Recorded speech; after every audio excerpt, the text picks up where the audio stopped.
Bienvenidos a una emisión más del Derecho a Disentir, el programa de Justicia TV en el que a partir de sentencias de la Suprema Corte abordamos temas de interés nacional con estudiantes de diversas carreras y universidades. Hoy vamos a platicar sobre el amparo en revisión 226-2020, resuelto por la primera sala bajo la ponencia del ministro Juan Luis González Alcántara Carrancá. En este asunto se analizó el estándar general de protección del derecho humano a la salud y específicamente el de los pacientes con VIH-Sida, así como las obligaciones de los hospitales del IMSS sobre este tema. Yo soy Alejandro Telles, gracias por sintonizarnos. Comenzamos.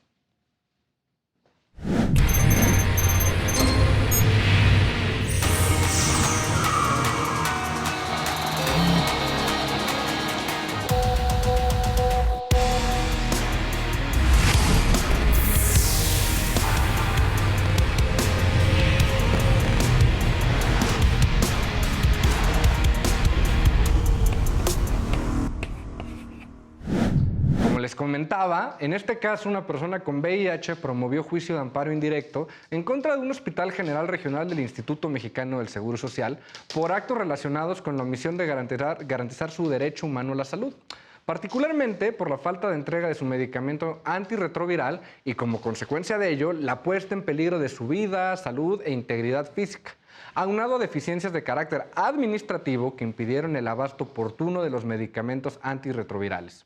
El juez de distrito determinó sobreseer el juicio al estimar actualizada una causal de improcedencia relativa a la inexistencia del acto reclamado. ¿Por qué? Porque el hospital entregó el medicamento 12 días después de que correspondía conforme al tratamiento. La primera sala determinó como fundados los conceptos de violación planteados por la persona quejosa, pues en efecto, la autoridad responsable fue omisa en el cumplimiento de diversas garantías propias del estándar de protección del derecho humano a la salud relativas al suministro oportuno y permanente de medicamentos. Para platicar sobre este tema nos acompañan Josué Neftalí Mendoza, de Medicina de la UNAM, Jacqueline Miranda, de Derecho también de la UNAM, Carlos Arce, de Derecho del CIDE, y Yasmín Meda, de Antropología Social de la Escuela Nacional de Antropología e Historia. Bienvenidas y bienvenidos, qué gusto tenerlos de vuelta aquí en Derecho a Disentir. En este primer bloque, si les parece bien, me gustaría que me platicaran un poquito, en términos generales, qué les pareció la sentencia, a favor, en contra, por qué. Josué, si quieres, empezamos contigo. Qué gusto volver a verte. Es un gusto estar aquí otra vez. Y pues a mí me parece que la sentencia fue correcta. Realmente se establece en nuestra Carta Magna que el Estado es quien debe de procurar la salud de la población, ¿no? Se ha hecho varias reformas que dicen que nosotros tenemos derecho a la protección de nuestra salud. ¿Por qué es la protección de la salud? Porque el derecho a la salud implica que todos deberíamos tener acceso a vivienda, a educación, a seguro social, cosa que no existe, ¿no? Pero es evidente que sí el Estado debe de procurar la salud, no solo de unos pocos, de todos. Digo que es correcta porque los pacientes con VIH deben de recibir el medicamento y no solamente es un tipo de medicamento, son varios tipos de medicamentos, son como 4, que atacan de diferentes formas para evitar la inmunosupresión. Y este no es un caso particular de los pacientes con VIH, realmente son muchos los pacientes que viven esta situación, por ejemplo, los pacientes diabéticos, ¿no? Van al Seguro Social y piden su insulina o piden el medicamento y ¿qué pasa? Les dicen que no está o que no hay abastecimiento, que todavía no ha llegado. ¿Cuál es la diferencia aquí? Que un paciente diabético puede vivir años realmente sin su tratamiento, con sus debidas complicaciones, pero un paciente con VIH me atrevo a decir que no llega ni al año, ¿no? Porque sí requiere esos medicamentos que son varios y al no ser provistos por el Seguro Social o al menos no completamente, pues le daña no solamente su integridad física, ¿no? Sino también su integridad psicológica y su integridad social, porque es la familia quien tiene que estar pagando por fuera los medicamentos que son muy costosos, que son difíciles de acceder, ¿no? Porque también el abastecimiento no solamente es en la Ciudad de México, sino es en todos los estados, ¿no?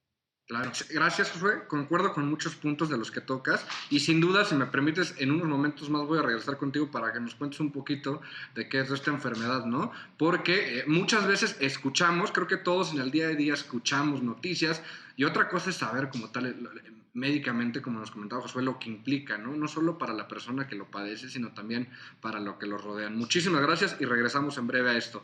Jacqueline, Bienvenida a esta tu casa, Derecho a Disentir.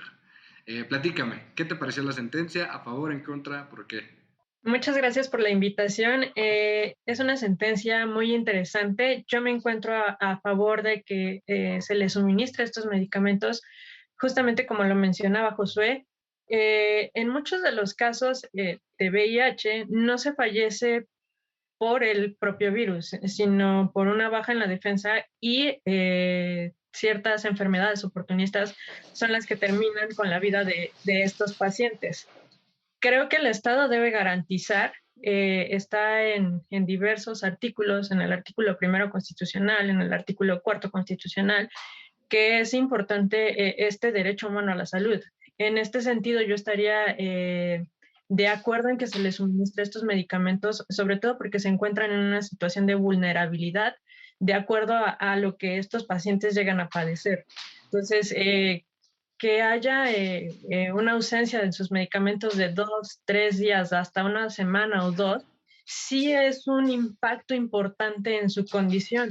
¿Por qué? Porque los estamos dejando indefensos en estos días. Entonces yo me encuentro totalmente de acuerdo. Ok, efectivamente tenemos reconocido un derecho a la salud en distintos instrumentos que lo abordaremos más adelante porque la sentencia hace un resumen extenso de la protección que existe a nivel universal, interamericano y a nivel nacional sobre este derecho, pero cómo lo tenemos que ver en la práctica, ¿no? Como dices, cómo se tiene que hacer llegar estos medicamentos, los derechos cuestan o no, ya llegaremos ahí. Carlos, qué gusto tenerte de vuelta por aquí en Derecho a Disentir. Me gustaría saber tu opinión, a favor, en contra, ¿por qué? Sí, claro, no, pues al contrario, muchas gracias que me traen de vuelta por acá. Y bueno, de entrada lo que les puedo decir es que pues, sin duda estoy a favor de la resolución a la que llega la primera sala. Y como tú lo dices, este último punto a mí es el que más me llama la atención, el tema ahora sí que presupuestario de los costos de los derechos, ya ahondaremos en ello. Pero de entrada, pues, un poquito más atrás, antes de llegar al fondo del asunto, respecto de un aspecto procesal o de forma que me parece interesante, es el quejoso plantea dos actos reclamados. Uno, que no se le entregó a tiempo el medicamento, el antirretroviral, y dos, faltas y deficiencias administrativas. En un principio, el juez, como tú lo decías, que determinó sobreseer el caso, dijo que no había un acto ya que reclamar porque se le entregó el medicamento, pero después la corte dice, ok, sí se lo entregaste, pero no, eso no es suficiente. Debe de estar la situación debe de revertirse como en el momento en que ya no existiera el acto, pero además haberlo hecho de una manera oportuna, de tal forma que ya no existiera como esta violación constitucional en virtud de la violación del derecho a la salud. Pero no tomó en cuenta la parte de que Oso estaba diciendo que también reclamaba una falta administrativa. El juez en un principio no hizo caso de este argumento, que sin duda es también de los más importantes porque ahí viene vinculado con el tema presupuestario y etcétera, etcétera, que veremos más adelante. Y otra cosa importante aquí que me llama la atención y tiene que ver con lo que acaba de mencionar a mi compañera Jacqueline y Josué, es el IMSS en uno de sus, ahora sí que manera como de defenderse, dice que esta falta de entrega oportuna de medicamento del antirretroviral no era un riesgo de vida para el quejoso. Dice que hay muchos medicamentos para este tratamiento que yo los desconozco, aquí Josué los conocerá un poco más, yo creo, pero dicen que justo el que se estaba quejando la persona no ponía en riesgo la vida del mismo. Entonces, así como tratándose un poco de deslindarse de responsabilidad, señaló esto el IMSS. Y justo el juez ya en su momento no analiza este argumento del IMSS porque ya había sobreseído en un principio el caso. Y bueno, ya ese tema de un poco como procesal que me llamó la atención. Pero bueno, en conclusión, estoy de acuerdo con la resolución. Ya ahorita veremos como los puntos finos y más de fondo. Y sobre todo, pues hacer énfasis en el tema administrativo y presupuestario. Perfecto. Me parece muy interesante, sin duda. Jurídicamente es muy relevante, como bien dices, aquí el tema ya no es simplemente si me diste o no el medicamento, sino todo lo que hay detrás por parte del Estado en el ejercicio de sus funciones para poder otorgarle estos medicamentos. Y muy interesante cómo, como bien dices, la corte lo retoma, ¿no? Algo que el juez había dicho, ya le dieron el medicamento, se acabó el asunto, y cómo se vuelve a realizar un análisis de los conceptos de violación. Y dice, permíteme, lo que está reclamando va mucho más atrás, la forma de proceder en el Estado y de cumplir con las obligaciones que tiene, como decíamos, a nivel nacional e internacional. Yasmín, ¿cómo estás? Bienvenida a Derecho a Disentir, qué gusto tenerte por acá. Platícame, ¿a ti qué te pareció la sentencia? ¿Qué te pareció lo más relevante? Sí, bueno, creo que al igual que bueno, las participaciones anteriores, creo que todos podemos coincidir en que estamos de acuerdo con que pues fue una clara omisión, y creo que también la cuestión justo va en esta accesibilidad y la manera en la que tiene que garantizarse. Claro que, bueno, hablando de medicamentos y hablando de enfermedades, habrá como características distintas, Claro. pero en el tema del VIH, pues creo que es muy importante resaltar el hecho de que los medicamentos tienen que, tal vez en su momento, no como garantizar una cura, pero lo que definitivamente tienen que garantizar es el beneficio en la vida de esta persona, ¿no? Y de estas personas. Entonces, definitivamente considero que hay mucho de qué hablar respecto a este acceso y a la forma en la que debería garantizarse de manera estatal. Claro, estoy completamente de acuerdo contigo, pero pones un tema sobre la mesa interesante. En este caso, las personas con VIH, pero nos vamos a encontrar con muchísimos casos distintos en el país, ¿no? Y, como bien mencionaba Carlos, tenemos una limitante que es la escasez de recursos o el límite de presupuesto que puede ejercerse. Te voy a hacer una pregunta que sé que es complicada, pero a ver si tenemos a darme una respuesta en primera instancia. ¿Crees que en términos médicos tiene que haber una preferencia a los tratamientos con padecimientos como VIH a las personas que, por ejemplo, tienen otro tipo de enfermedades causadas por sus decisiones? Es decir, efisema pulmonar por fumar, cáncer por fumar, diabetes, hipertensión. ¿Qué opinas? Bueno, yo creo que no debería de haber ningún tipo de distinción en cuanto a esta, como, digamos,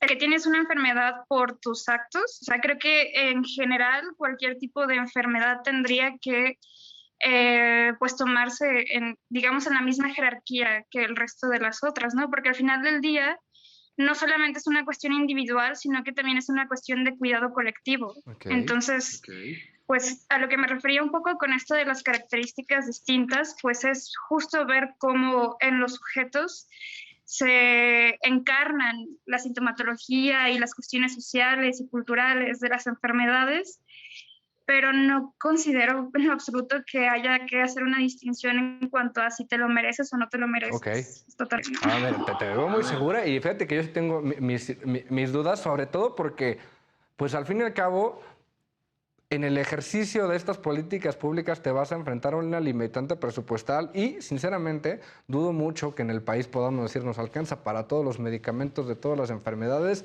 y vengan todos, fórmense porque nos alcanza. Pero bueno, lo vamos a... Igual y tú tienes razón y yo estoy mal. Pero a ver, Doc, vamos a empezar contigo. Platícanos un poquito. ¿De qué va esto del VIH-Sida? Pues mira, el VIH es el virus que causa el SIDA. Hay personas que tienen el virus, pero no desarrollan SIDA. Entonces son personas que no se ven afectadas por el síndrome, pero sí contaminan o contagian a las demás personas, ¿no? Ahora, el virus entra a nuestro cuerpo y lo primero que hace es disminuye las células que nos defienden de otras bacterias, virus, hongos, parásitos. Okay. Entonces, ¿qué pasa? Cuando el virus entra, disminuyen nuestras células que nos defienden y empiezan a proliferar aquellos agentes que están dentro de nosotros. Por ejemplo, sabemos que tenemos bacterias en el estómago, ¿no? O por ejemplo en la piel o en la garganta. Entonces, al verse disminuidas esas células que nos defienden, empiezan a aprovecharse de estos agentes oportunistas y empiezan a desarrollar, por ejemplo, faringitis o neumonía. O si, por ejemplo, se lacera un poco la piel el paciente, pues empieza a infectarse, a llenarse de pus o pústulas, ¿no? Entonces, eso es lo que se ve afectado, el sistema inmunológico. Ahora, se les da tratamiento, te digo, son alrededor de 4 antirretrovirales que atacan de distinta manera al virus de inmunodeficiencia humana. Unos lo hacen, impiden la entrada, por ejemplo, del virus a la célula, otros como que lo bloquean e impiden que esté ahí. Y otros pacientes, como te digo, no desarrollan el síndrome porque simplemente su genética así se los permitió, ¿no? Tienen ahí una deficiencia y esa deficiencia pues les hace en cierto grado inmunes. Pero aquellos pacientes que sí necesitan el medicamento, son 4 tipos de medicamentos, se les llama cócteles. Y para empezar, esa cantidad de fármacos que se le administran al paciente ya implica un daño, ¿no? Un daño hepático, un daño renal, porque se tiene que metabolizar el fármaco, se tiene que excretar. Entonces, si tú te das cuenta, tú estarás pensando, entonces tomar el fármaco le hace daño, pero no tomarlo también. Exactamente. El hígado es quien purifica, digamos así, de alguna manera, el fármaco, los fármacos, todos los fármacos. Entonces, el hígado es el primero que se ve afectado. En segunda, el riñón, porque el riñón es quien excreta todos los fármacos. El riñón dice, esto sí pasa a la sangre, esto no. Entonces, se ve afectado los pacientes con VIH al tomar los antirretrovirales, pero es mayor la beneficencia que se tiene al tomar los antirretrovirales que no tomarlos, porque al tomarlos les permite llevar una vida más o menos normal. Ya no pueden llevar una vida como antes, porque siempre va a haber el riesgo de infección, siempre va a haber el riesgo de que a lo mejor este fármaco ya no sirve, o ya mutó el virus, o ya se tiene que cambiar a otra terapia. Entonces, lo que decían, por ejemplo, tú, ¿no? Decías el costo de los medicamentos. ¿Cuántos pacientes no tienen seguro social y tienen que acudir a las farmacéuticas que son farmacéuticas de patente? Entonces, esa patente cuesta mucho dinero porque a las farmacéuticas les costó mucho dinero, ¿no? Entonces, hay algunas asociaciones que dicen, oye, libéranos la patente para que más personas puedan acceder a estos medicamentos, pero las farmacéuticas van a decirte que no. Entonces, el Seguro Social compra medicamentos de patente.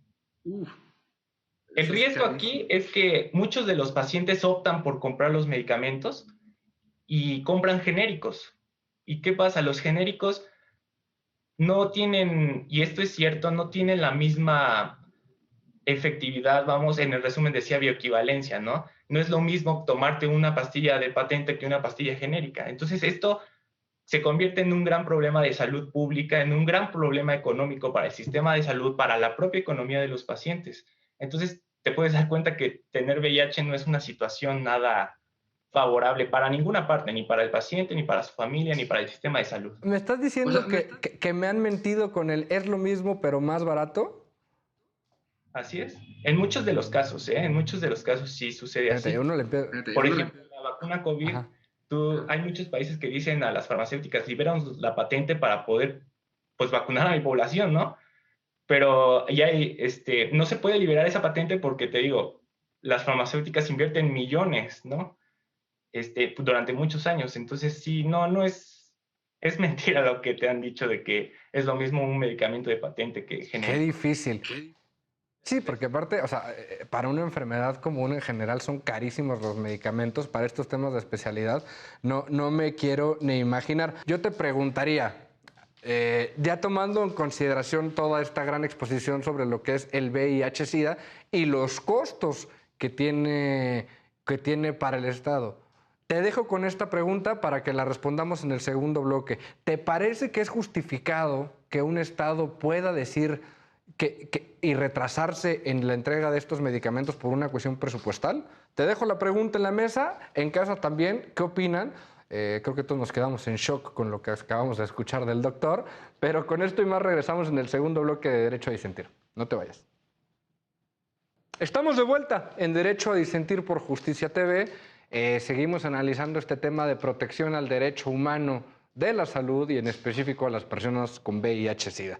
Ya nos platicaba un poco el doc sobre de qué se trata este virus, de cómo se tiene que tratar y todas sus implicaciones. Y quedamos con la pregunta, Jacqueline, el Estado, que al parecer tiene una obligación de proporcionar este tipo de medicamentos, ¿puede atrasarse? ¿Puede justificar este tipo de retrasos? Bien, en relación a esta pregunta, debemos considerar un aspecto que es fundamental y que es esencial. La administración pública debe ser lo suficientemente organizada y minuciosa en cuanto a sus compras.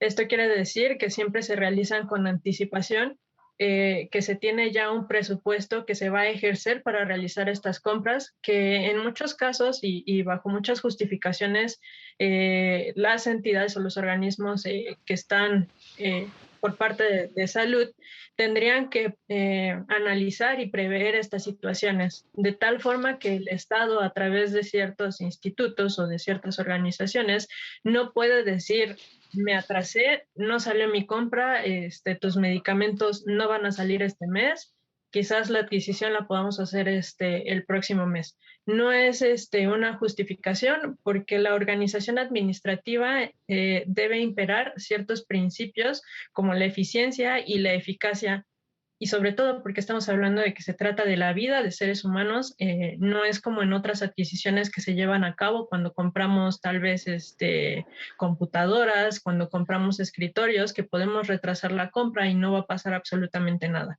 Cuando se trata de la vida de un ser humano, por supuesto que no hay una justificación y que debe de haber y existir esta organización y que es una de las bases y de los pilares fundamentales en la administración pública. Ok, muchísimas gracias. Te dejo también la misma pregunta para que al rato la retomemos. Si crees que podemos hacer una jerarquización de las enfermedades a tratar por el Estado. Me parece que es complicada. Carlos, ¿tú qué opinas de todo esto? ¿Es justificable que el Estado anteponga el tema de recursos y presupuestos como, bueno, sí, como justificación para la no entrega?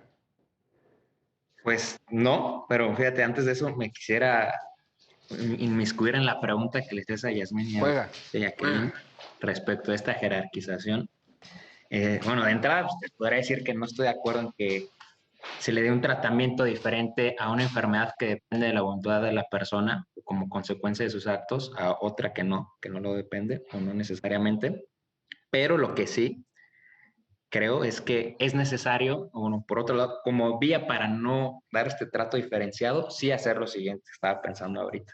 Uno es como políticas de prevención y dos, impuestos. ¿Y a qué me refiero con impuestos? Por ejemplo, el alcohol, el tabaco, las bebidas azucaradas, la comida chatarra, ciertos alimentos que rebasan ciertas calorías tienen un impuesto que es el IEPS, que en cierta medida, más allá de la recaudación, que es el objeto principal, también tienen como finalidad desincentivar el consumo de los mismos. ¿Por qué? Porque te generan afectaciones a la salud y derivan en enfermedades. Entonces, más allá de, por ejemplo, darle un tratamiento diferenciado a alguien que tiene cáncer porque fumó toda su vida, a alguien que tuvo una enfermedad por, no sé, cuestión hereditaria, más bien, en lugar de dar un trato diferenciado, que estoy de acuerdo, o más bien pienso que no se debería de dar, se debe dar con las mismas características y sin discriminación a todos, independientemente de la enfermedad. Lo que sí es gravar mediante una política fiscal agresiva aquellos bienes, bueno, más bien, aquellos alimentos y bebidas y derivados que generen una enfermedad en la persona. Porque al final de cuentas, esas enfermedades, si se tratan en una institución pública, van con cargo al presupuesto. Presupuesto que emana de la recaudación de todos los contribuyentes que pagamos impuestos. Entonces, una idea que podríamos decir es, tú sabes que fumar te va a hacer daño, vas a pagar una cajetilla de, no sé, 65 pesos. De esos 65 pesos, el 30-40% es IEPS. Ese IEPS lo vamos a usar, no sé, es una idea. Ahorita me acuerdo de una cosa. Y lo vamos a usar para tratamientos de personas que tengan cáncer pulmonar por causa de fumar. Claro. Eso sucedió un poco y cuando se puso el impuesto a la comida chatarra, se supone que iba a haber un fondo para poner bebederos en las escuelas. Okay. Y también cuando le pusieron el impuesto al refresco, me acuerdo que si repasaba el litro, se le ponía un impuesto de $1. Y una de las justificaciones era, todos esos recursos recaudados se van a implementar para poner bebederos en las escuelas.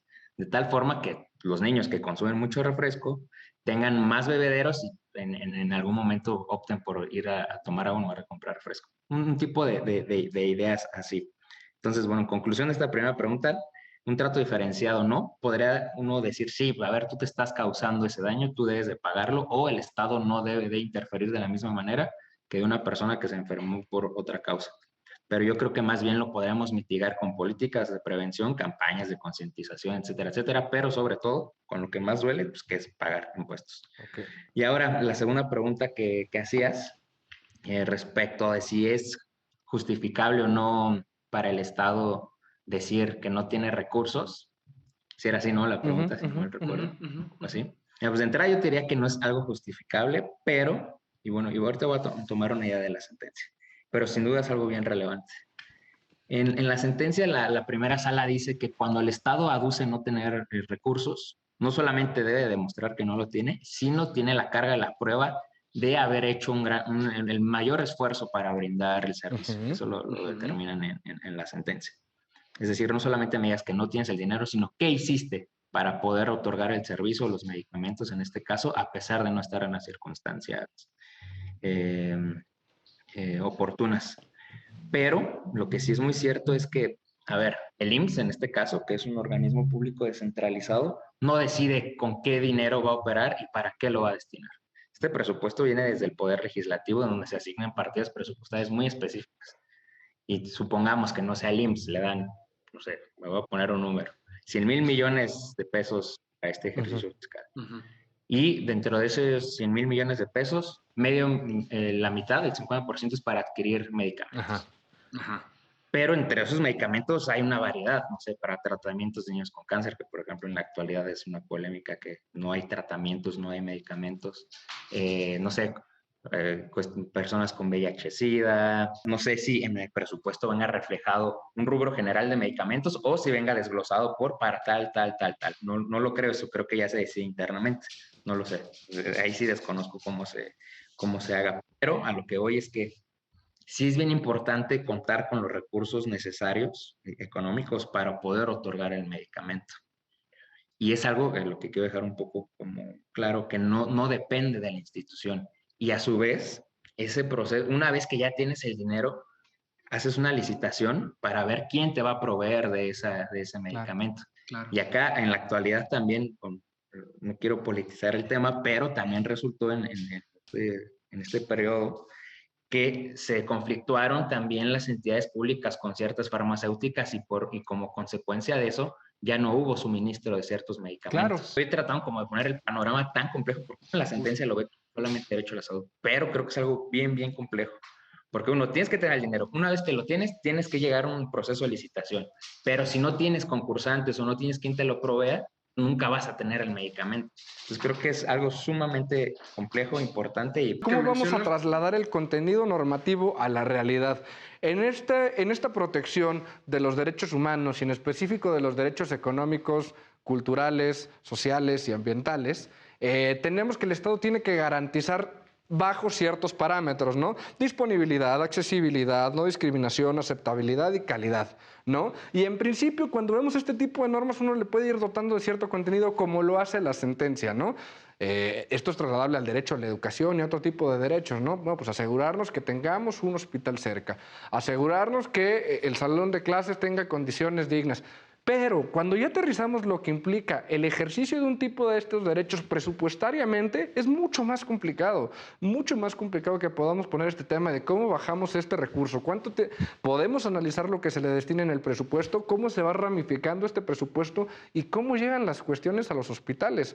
Y aquí, Doc, regreso contigo porque como tal una de las autoridades señaladas es el hospital, ¿no? Un hospital regional del Seguro Social al que se dice, tus faltas administrativas son las que no me están permitiendo gozar de mi derecho a la salud. ¿Cómo funciona? De verdad, en tu opinión, ¿qué tanta carga hay para los hospitales? ¿Qué tanto le corresponde a ellos? ¿Qué tanto ellos hacen lo que pueden? En parte, no es mucho la culpa de los hospitales, o sea, mucho tiene que ver la centralización que se tiene. Si tú me preguntas, oye, ¿dónde están los institutos nacionales de salud? ¿Dónde está la mayoría? Pues la mayoría sabemos que en el distrito, ¿no? En la Ciudad de México. Y tanto así que pacientes de ruralidades de otros estados pues vienen a la Ciudad de México porque saben que aquí están los institutos. Y si aquí están la mayoría de los institutos, pues está la mayoría de los medicamentos, la mayoría de las tecnologías, ¿no? Ahora, también hay que saber que el hospital dice, yo tengo tantos pacientes con diabetes, con VIH, y se le envía a la Secretaría de Salud, y ya la Secretaría de Salud es quien decide, pues, destinarlos, ¿no? Desconozco realmente cuál sea el criterio. Aquí el problema, en este caso, es que la simple restitución del medicamento no es la solución. Y no solamente para el paciente con VIH, también para los demás pacientes, por ejemplo, con diabetes, ¿no? Pero me centro en el caso de VIH porque si tú a un paciente le quitas el medicamento por un tiempo, porque no hubo, porque hubo una falta administrativa o lo que tú quieras, empiezan a proliferar esas infecciones oportunistas, ¿no? Y entonces, ¿qué pasa? Cuando tú ya le devuelves el medicamento completo, íntegro, y le vas a decir, ¿sabes qué? Aquí está tu medicamento y no va a faltar nunca. ¿Qué pasa? Ya tiene complicaciones, ya tiene neumonía, ya tiene meningitis. Entonces, la simple restitución del medicamento ya no es ahora la solución. Ahora le tienes que dar antibiótico, le tienes que dar terapia por si se le desarrolló un cáncer, o tienes que darle cuidados paliativos.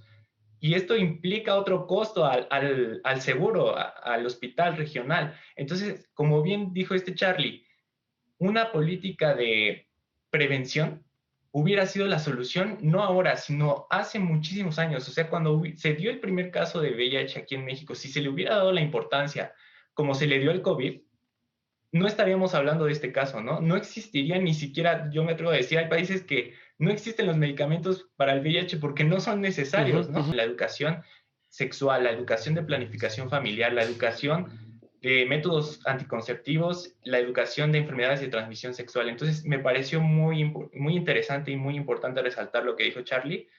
Y bueno, en respuesta a tu pregunta, el hospital quiere, ¿no? Porque le conviene, le quiere prevención, pero pues la población tiene que inmiscuirse en esta salud pública, ¿no? Porque la salud pública no solo le compete al Estado, no solo le compete al hospital, la población tiene que acercarse, ¿no? Demandar información, demandar, por ejemplo, métodos anticonceptivos, demandar terapia de prevención. Y esto le beneficia a la población, al sistema de salud, a todos nos beneficia. Ok, ahora, gracias. Yasmín, yo te preguntaría, en términos generales, ¿qué opinas de esta discusión? ¿Qué te parece desde tu expertise, obviamente? Y también seguimos con esta pregunta, ¿no? A mí me causa mucho conflicto el dilema que podría existir social detrás de este tema, la comunidad haciéndose cargo de ciertas enfermedades que son causadas por decisión del individuo. ¿Qué opinas tú de todo esto? Bueno, en primer lugar,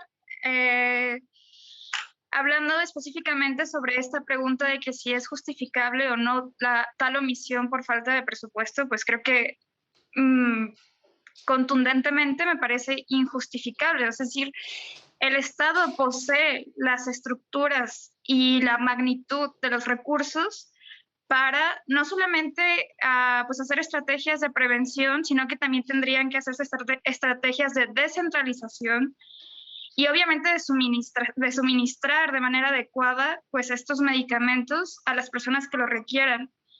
Creo que entonces, o sea, es una cuestión fundamental que no tendría que como plantearse en términos de si sobra o no dinero del presupuesto como para atender estas cuestiones, ¿no? O sea, es un tema fundamental y entonces tendría que como dirigirse a la gestión de estos recursos y de estas estructuras, me parece. Creo que también, bueno, sobre la pregunta ya como más dirigida hacia esto de las enfermedades por actos individuales o no, pues en un primer momento, ahorita que estaba escuchando a Carlos, si no me equivoco, cuando hablaba de este aumento de los impuestos por este tipo de productos que generan estas enfermedades que son muy graves, como los cigarros, los productos azucarados y todo ese tipo de cosas, creo que de nuevo es como individualizar las cuestiones y las problemáticas sociales. O sea, además de que son de que son insuficientes, son injustas, o sea, son profundamente injustas, porque en realidad creo que tendría que dirigirse hacia cómo se está gestionando la salud mental a nivel, pues, nacional y estatal, porque muchas de estas, digamos, como el consumo de alimentos, de productos, y bla, bla, pues tiene que ver con trastornos alimenticios, con ansiedad, con depresión, etcétera, etcétera, que tienen que tratarse como lo que son, ¿no? Problemáticas colectivas y sociales. Y también me parece que hablar como en términos de si estas enfermedades tendrían que considerarse menos importantes que otras, porque las personas tendrían que como vérselas por sí mismas para poderse curar, más que, o sea, me parece súper preocupante porque es hablar como en términos de necropolítica, tal cual, ¿no? O sea, el cómo sí habría como que distinguir entre quienes sí merecen como ser tratados y quienes no, y quienes podrían sí pagar los tratamientos que se están planteando como para que el Estado no los trate, o sea, me parece como muy, muy problemático.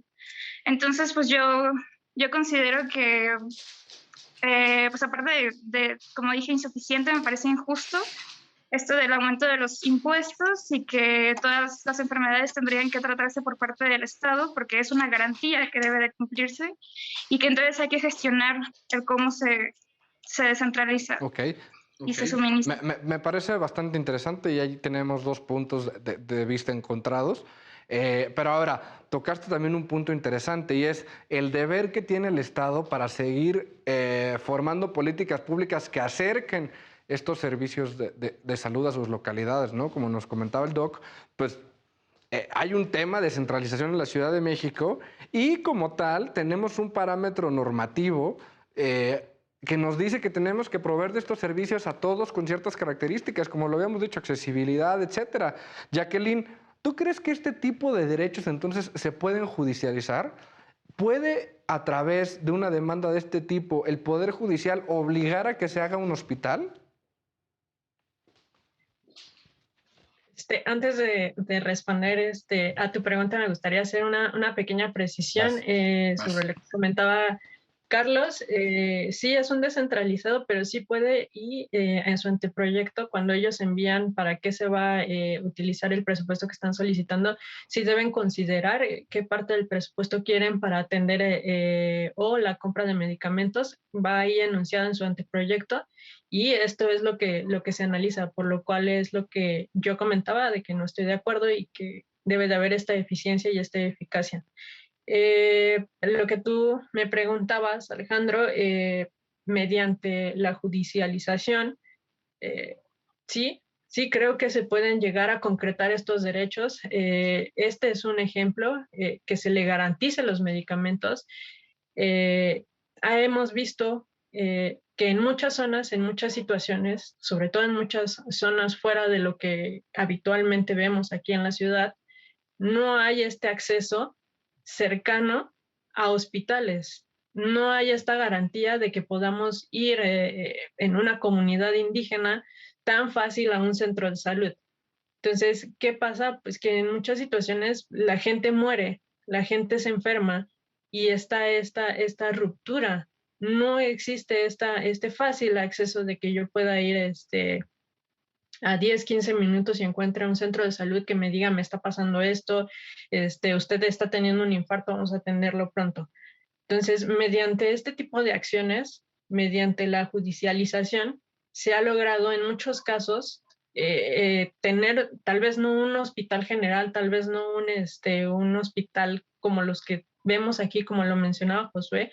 Todo está aquí centralizado, todos los hospitales los tenemos aquí, pero sí acercar a la población, tal vez mientras exista este ejercicio, a centros de salud y que el Estado responda por estas situaciones, no tener que trasladarse 1 o 2 días para encontrar un buen hospital que te brinde esa atención médica que es de urgencia y que a veces se debe de dar al momento porque así lo marca nuestro derecho humano, ¿no? El derecho a la salud es un derecho que debe estar siempre ahí, que no podemos decir, me duele aquí, me estoy infartando, me espero unas 2 o 3 semanas en lo que llego a la capital del estado y veo qué pasa, ¿no? O a ver si me dan cita en la capital. pero a ver si aguanto aquí el corazón, no, o sea, es un derecho que debe de estar presente siempre y que tenemos que acceder en cualquier momento. Coincido completamente contigo.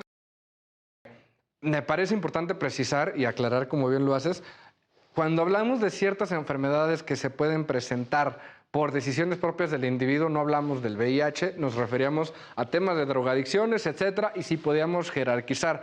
Ahora, como bien dices, tenemos en general una deuda nacional con ciertos servicios de salud, lo cual también nos implica presupuesto. Y aquí es donde a mí me surge la duda. Bueno, primero cubrimos con este presupuesto las necesidades médicas generales del país o nos enfocamos en atender estos problemas. Vuelvo al tema, creo que sí nos vamos a enfrentar a una insuficiencia de recursos y tenemos que tomar decisiones políticas que en algún momento pues, pudieran parecer contrarias a los principios y a las normas que están en parámetros internacionales. Con esto vamos a regresar, si les parece bien, fue un bloque muy interesante, entonces regresamos rápidamente con la discusión, no te vayas. Estamos de vuelta en el derecho a disentir. Seguimos con este tema que ha sido muy interesante. La protección al derecho a la salud y específicamente a las personas que tienen VIH-Sida. Ya platicamos un poquito acerca de cuál es el marco normativo, de cuáles son las obligaciones estatales que se tienen y también hablamos un poco sobre si es posible jerarquizar determinadas enfermedades o determinados tratamientos porque nos encontramos ante un problema. La escasez de los recursos y la necesidad de tomar decisiones de políticas públicas por parte del Estado para combatir un determinado problema, pero pues como cobija, ¿no? Si cubrimos acá, puede que descubramos un poquito por allá. Entonces, con todas estas reflexiones en este último bloque, yo les pediría que me regalen una conclusión, qué temas les deja esto. La palabra es suya. Carlos, empezamos contigo. Muchas gracias. Bueno, antes que concluir, quisiera destacar el comentario de Yasmín. No había pensado justamente en las causas del consumo de ciertos productos como los alimentos chatarra, refresco, alcohol, cigarros, pero yo creo que ahondar un poco más en las causas sin duda es muy, muy relevante y como había dicho en un principio, yo tratar de hacer políticas de prevención por una manera eficaz, que yo creo que de más rápido alcance podría ser es justo tributar y ponerle impuestos a este tipo de productos para desincentivar el consumo. Era como conclusión, bueno, y más bien creo que fue lo primero que tendría que haber dicho, o sea, este derecho, lo dice la Corte, es un derecho económico, social, cultural, por lo tanto cuesta dinero para poder satisfacerse. Y algo bien importante que me parece que vale la pena resaltar es en los primeros párrafos del estudio de fondo en la sentencia, la primera sala señala que el Estado, y lo reconoce, no puede garantizar la salud de todas las personas contra todas las causas de enfermedades que existen. Entonces, el derecho a la salud se debe entender como un derecho al disfrute de toda una gama de facilidades, lo estoy leyendo textual, bienes, servicios y condiciones necesarias para alcanzar el más alto nivel posible de vida. Entonces, esto es reconocer que el Estado no va a poder darle salud, la mejor salud a todos, pero sí tener todos los medios necesarios para que puedan tener una vida digna. Y otra cosa importante es que en virtud del cuarto constitucional e interpretación que ha hecho la Corte, el derecho a la salud tiene dos alcances o dos perspectivas, una interna y una externa, en donde no solamente es la salud física, sino también la emocional y tiene un poco de relación con este tipo de cuestiones que comentaba Yasmín, depresión, ansiedad, etcétera. O sea, el derecho a la salud es muy, muy, muy amplio. Y ya para culminar, hacer énfasis en que los derechos cuestan y entonces para poder garantizarlos, lo que yo pienso que debería de hacerse es un énfasis muy, muy estricto y tener en consideración cómo se recauda, cómo se distribuye y cómo se aplica. Y no solamente para este tema en cuestión, que es muy concreto, medicamentos para tratar a personas con VIH. Estos tres criterios que comento yo creo que aplican para todo. Para toda la relación, donde el Estado tiene un deber, siempre debe de haber, uno, cuando haces una ley y tú quieres, no sé, por ejemplo, un legislador se le ocurre que el IMSS debe de tener rampas en todas sus, no, estoy hablando en voz alta, en todas sus clínicas. Debes de proveer los mecanismos económicos para que puedan cumplir con esa obligación. Entonces, en todos los aspectos, ya sea de salud, económicos, de vivienda, etcétera, etcétera, debes de tener énfasis en estas tres cosas: recaudación, distribución y aplicación. Y bueno, concluir que sin duda estoy de acuerdo con la resolución que da la primera sala y con gusto estar con todos Muchas ustedes. gracias, Carlos. Muchas gracias, Tocas Carlos. en el clavo, porque una cosa importante es entender, muchas veces nos preguntamos, y es una pregunta general, no solo de abogados, si la Constitución enmarca tantos derechos, ¿por qué no nos aseguramos que todos los tengan y en su máximo alcance, no?